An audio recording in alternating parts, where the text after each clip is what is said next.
분당과 일산 두 도시를 직장과 주택이 한 지역에 있는 자족적인 도시 기능을 갖춘 한국적인 모델 도시로 조성하겠다고 밝혔습니다.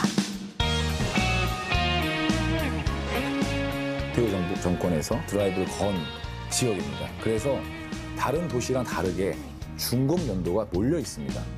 분당 신도시 시범단지 아파트의 분양가가 위치와 건물 층수에 따라서 평당 최저 151만 원에서 최고 178만 원까지로 결정돼 공사 기간은 2년이 넘는 단지가 거의 없어요. 너무 한 번에 많은 물량을 집중해서 지었기 때문에 자재난 등 역작용에도 불구하고 신도시 건설을 당초 계획대로 밀고 나갈 방침입니다. 세미터 그 현품을 내가 가져와 봤는데 강도나 이 모래 자갈 구성비가 형편없다는 것이 드러나요.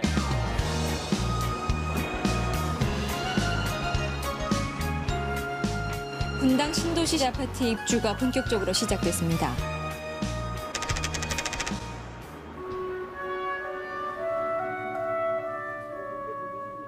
여기도 지금 누수가 돼가지고 그때 이제 장마철 되면 벽으로 해서 이렇게 내리니까 거실이에요. 거실 분명히 위층에서 이렇게 물이 떨어지거든요.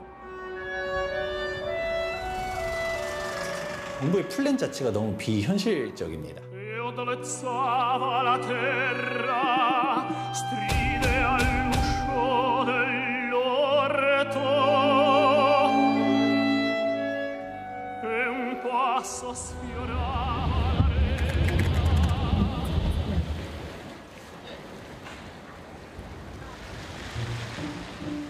하얀 눈으로 덮인 분당 양지마을.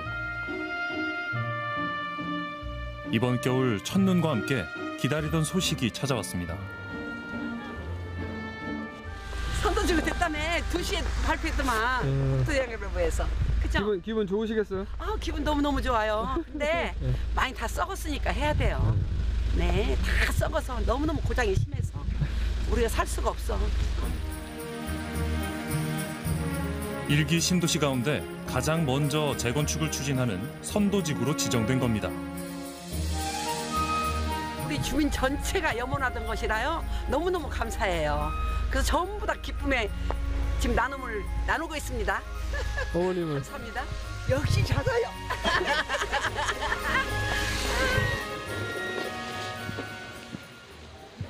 안녕하세요. 아유,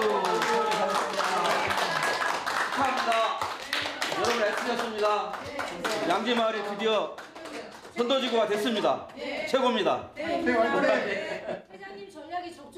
33년 된 양지마을은 주민 95%가 선도지구 공모에 동의했습니다. 동별로 한 분씩 맡아서 도와주시기도 하고 해외에 계신 분이 또 그 취합해서 다 그 우편물 해외에서 우편물 다 보내주시고 그런 과정 통해서 95.5% 저희가 달성했습니다. 양지마을을 비롯해 분당과 일산, 평촌, 산본, 중동에서 13개 구역 약 3만 6천 가구가 이번 일기 신도시 선도지구로 선정됐습니다.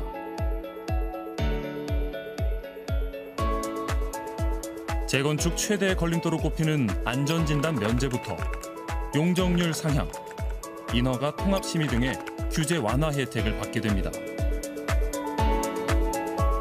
동시다발적으로 먼저 사업을 하겠다고 신청을 할 수가 있는데 그 부분에 대해서 정부가 좀 계획을 가지고 가장 먼저 진행을 할 사업장을 선정을 하는 것이 선도지구의 개념이거든요. 그걸 위해서 안전진단을 아예 면제할 수 있는 그런 조항들도 넣었기 때문에 재건축을 굉장히 빠르게 할 수가 있습니다.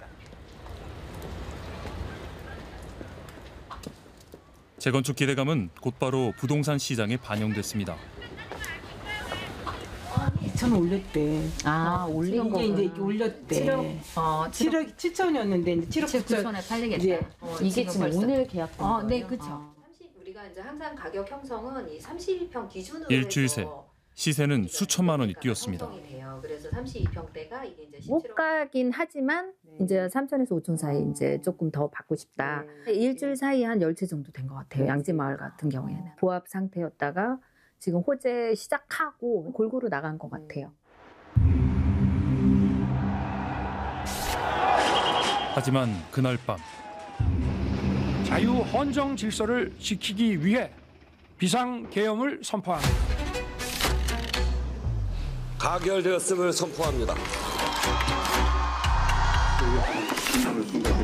국무총리 한덕수 탄핵소추안은 가결됐음을 선포합니다.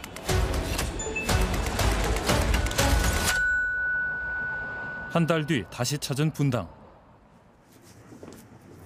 막 달아오른 재건축 열기에 찬물이 끼얹어졌습니다.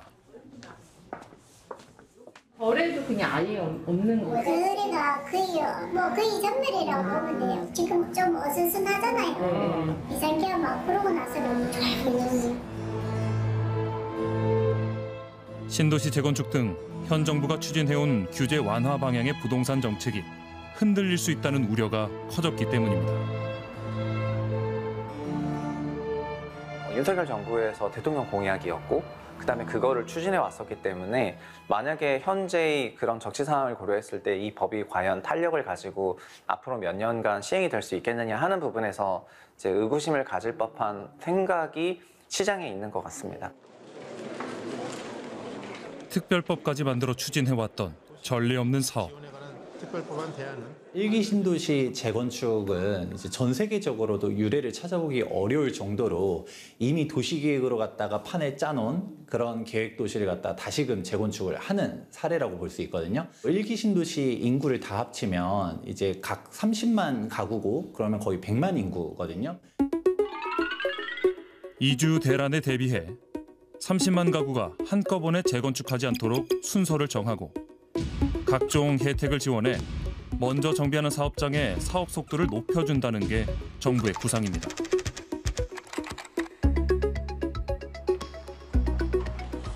하지만 여기엔 조건이 붙습니다. 바로 여러 아파트 단지를 하나로 묶어서 정비하는 통합 재건축입니다. 이 통합 재건축은 어떻게 해야 된다고 생각하십니까? 우리 그 5개 단지가 합심화해서 하나로 되지 않는 이상 굉장히 힘들다고 생각하기 때문에 분당 양지마을은 5개 단지와 상가 등 4,400가구가 모인 대단지입니다.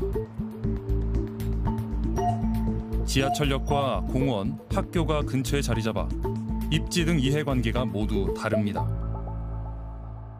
10만 평인데 아마 대한민국 이 정도 그 재건축 단지 규모가 없을 거예요. TFT를 만들어서 그 단지별 대표, 상가 대표 전부 해서 앞으로 어떻게 재건축을 양지마을을 할 건지, 뭐 학교 이전 문제라든지, 뭐 상가를 어디다 배치할 건지, 뭐 토론을 계속 할 겁니다.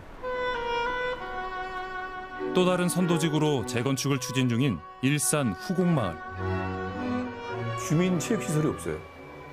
네, 뭐 그런 것도 좀 주변에 좀 세워지면서 좀 그 노후시 계획도시의 그 재건축에 좀 시범 사업, 랜드마크가 되는 게 저희 목적이에요. 역시 공원과 역을 사이에 두고 입지나 평수가 다른 4개 단지가 모여 있습니다. 초기에는 큰 이슈가 될 일들은 없어요. 하지만 이제 점점 재건축이 가시화되면서 이해관계들이 좀 나오기 시작하는데요. 공식 용어는 아닌데 뭐 제자리 재건축이라는 건 이제 그 원주민 우선 배정 방식이라고 보시면 되거든요. 물론 장점도 있습니다. 통합 정비를 하면 학교나 공공시설을 옮겨 공간을 효과적으로 쓸 수 있고 공사비도 아낄 수 있습니다. 하지만 다양한 이해관계가 엇갈려 속도는 더뎌질 수밖에 없습니다. 정비사업의 그 대상자가 많으면 많을수록 물리적으로 한 군데 모아서 다 일일이 설득하는 그 과정에 대한 비용과 시간이 너무 많이 듭니다. 하물며 이런 현행 노후계획도시법에서는 여러 단지를 했을 때 또 가점을 주는 제도로 인해 가지고 그 대지 지분이라든가 현 시세가 모두 다른 이제 이질 자산이 또 모여 있기 때문에 뭐 상당한 갈등 요인들을 내포하고 있다고 볼 수가 있겠습니다. 많은 부분에서 뭐 시나 이제 뭐 정부나 여러 가지 기관들에서 지원은 하겠지만 당사자들은 주민분들이신 거죠.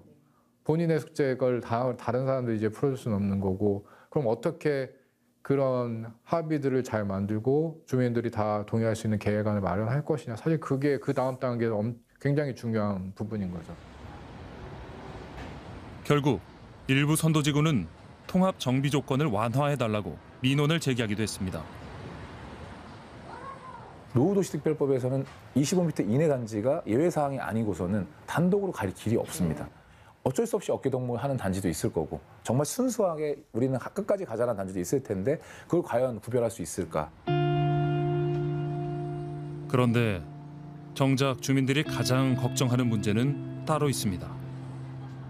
옛날에는 재건축 공식이 헌집 주면 돈 안 내고 새 집 받는 걸로 돼 있는데 지금은 그렇지 않잖아요. 그 공사비라든가 인건비가 올라서 이제 헌집이 주고 또는 분담금을 얼마 내야 된다고 하는 거니까. 입주민들이야 응? 조금 나올수록 좋지. 그쵸. 늙은 사람들은 돈 들어가는 거 별로 안 좋아. 바로 공사비 등 재건축 시 발생하는 비용을 조합원들이 나눠내는 분담금입니다. 가장 큰 우려점은 이제는 결국 돌고 돌아서 분담금입니다. 주민이 이 분담금을 납부하면서라도 재건축할 수 있느냐 없느냐가 핵심인 건데 지금 현실적으로 공사비가 2~3배 올라간 시점 속에서는 분담 금액을 이제 사업성 개선이 명확하지 않다라고 하면 1인당 5억씩 납부해야 된다라고 저는 얘기하고 있습니다. 선도지구에 지정된 아파트 단지는 높은 기부 체납을 약속해야 했습니다. 기부 체납 시설을 짓는 만큼 공사비는 더 오를 수밖에 없습니다. 나중에 기부 체납 많이 하기로 했으니까 실제로 기부 체납을 얼마 하세요라고 하면 아마 조합원들 강력히 반발을 하면서 여러 가지 갈등이 생길 것 같습니다. 뚜껑을 열어보면 아마 기부 체납부터 굉장한 진통이 있을 것으로 예상이 됩니다.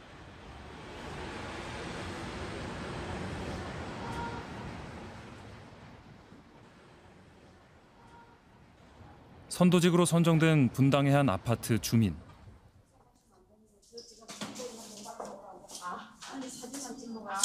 취재 중인 기자를 이끌고 집으로 갑니다.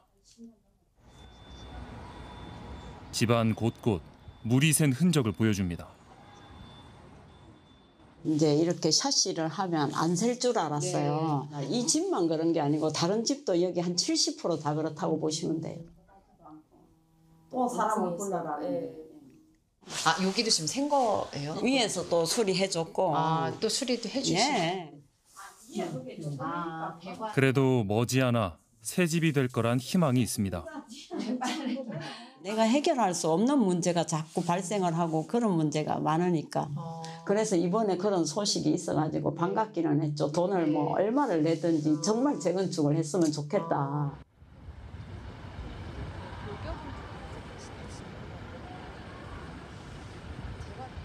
인근의 다른 아파트 단지. 선도지구 신청을 했다가 탈락한 곳입니다.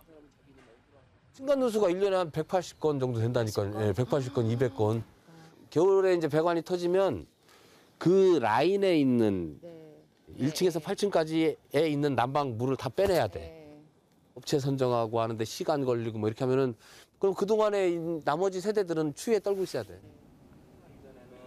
여기 이제 당구장에서 당구도 치고. 심지어 갈라진 벽에서 물이 새는 건물도 있습니다. 장마철이 되면 바닥에 한 5mm 정도는 물이 계속 쌓여요. 그건 뭐 필연적으로 어떻게 할 수가 없습니다. 다른 업체들이 다 포기하고 해서 어떻게 할 수가 없었어요.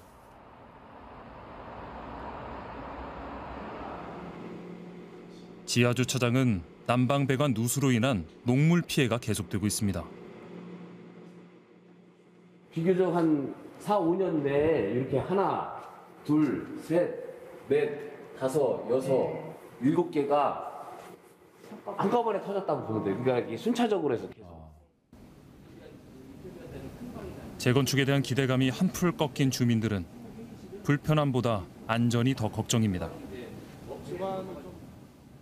이 1기 신도시의 공사 기간은 전혀 다릅니다. 2년이 넘는 단지가 거의 없어요. 굉장히 급조해서 공사를 그 준공 도서를 맞추다 보니까 완성된 부분에 대해서 정확하게 어떤 부분들이 문제가 없는지에 대한 그 절차가 과연 충분히 이루어졌는가, 그리고 준공을 내줬는가는 저는 좀 의문이 들고요. 정부는 탈락한 아파트 단지도 자체 정비 계획을 마련해 재건축 사업을 제한하는 방안을 검토하겠다고 밝혔습니다. 하지만 주민들의 불안감을 잠재우긴 어려워 보입니다.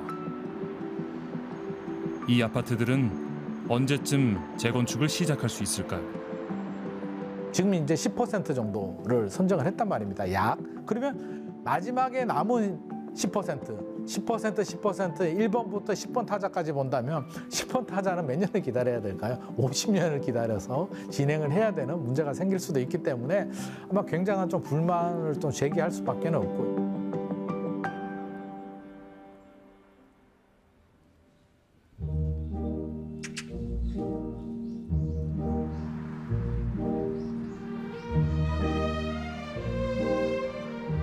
넉넉한 녹지와 편리한 환경을 자랑하는 일기 신도시 주민들.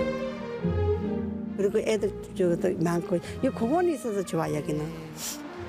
지금 살고 있는 집이 각종 여기 그 편의 시설이라든지 역세권이라든지 여기 가깝다든지 그런 그 편리성. 그래서 저는 현재 위치에서 좀 만족하고 있고.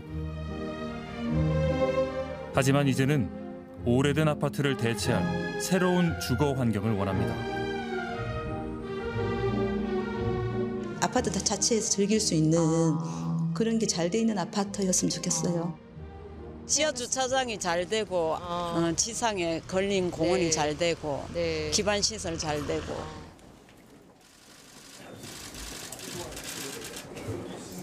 쉽지는 않겠지만 정부의 지지를 받으며 시작할 일기 신도시 재건축 사업.